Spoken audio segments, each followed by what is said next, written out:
कहो कि लोगों आओ मैं तुम्हें वो चीजें पढ़कर सुनाऊं जो तुम्हारे परवरदिगार ने तुम पर हराम कर दी हैं।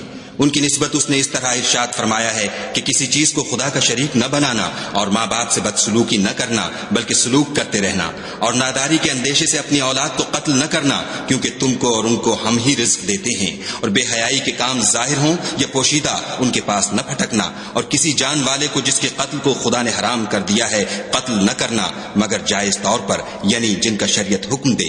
इन बातों की वो तुम्हें ताकीद करता है ताकि तुम समझो।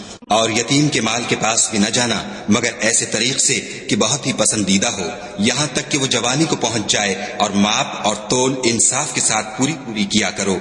हम किसी को तकलीफ नहीं देते मगर उसकी ताकत के मुताबिक। और जब किसी की निस्बत कोई बात कहो तो इंसाफ से कहो, गो वो तुम्हारा रिश्तेदार ही हो, और खुदा के अहद को पूरा करो। इन बातों का खुदा तुम्हें हुक्म देता है ताकि तुम नसीहत कबूल करो।